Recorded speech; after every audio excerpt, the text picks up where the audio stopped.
बाळ, फ्रीजमधून श्रीखंड काढ ना. आम्ही पूर्वी घरीच बनवायचो श्रीखंड. त्याची चवच वेगळी होती. आता काय सगळं रेडीमेड. आजी, हे श्रीखंड खाऊन बघ. आज तुझ्या आईनं घरीच बनवलं की काय? हे आहे गोकुळचं श्रीखंड. अगदी जिभेवर रेंगाळणार. जिभेवरच नाही तर मनावरही रेंगाळणार. गोकुळ श्रीखंड, मनावर रेंगाळणार. कृषी दिनानिमित्त हातकणंगले तालुक्यातील विविध शाळा, महाविद्यालये, ग्रामपंचायती व शासकीय कार्यालयामध्ये वृक्षारोपणाचे उपक्रम मोठ्या उत्साहात पार पडले.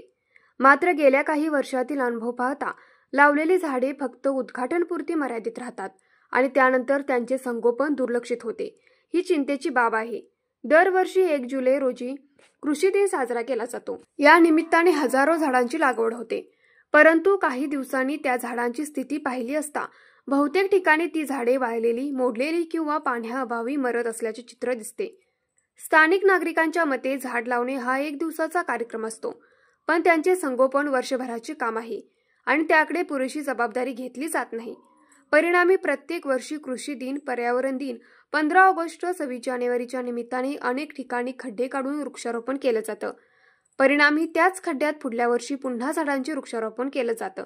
खड्डे तेच, पण झाडाचे वृक्षारोपण मात्र वेगवेगळ्या राजकीय व शासकीय अधिकाऱ्यांच्या मार्फत केलं जातं. हे कुठंतरी बदललं पाहिजे.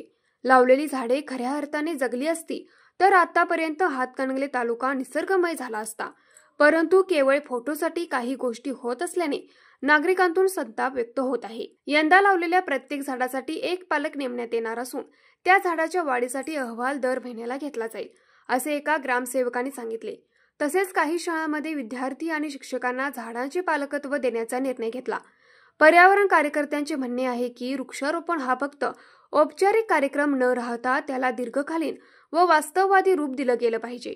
फोटोसाठी झाड लावायची आणि त्यानंतर ती कोणीच विचारत नाही, अशी वृत्ती बदलली पाहिजे. कृषी दिनाच्या निमित्ताने लावलेली झाडे ही भविष्यातील हरित वारशाची बीजे आहेत. त्यांचा खरा अर्थ तेव्हा सिद्ध होईल जेव्हा त्यांचे योग्य संगोपन होईल आणि ती झाडे मोठी होतील.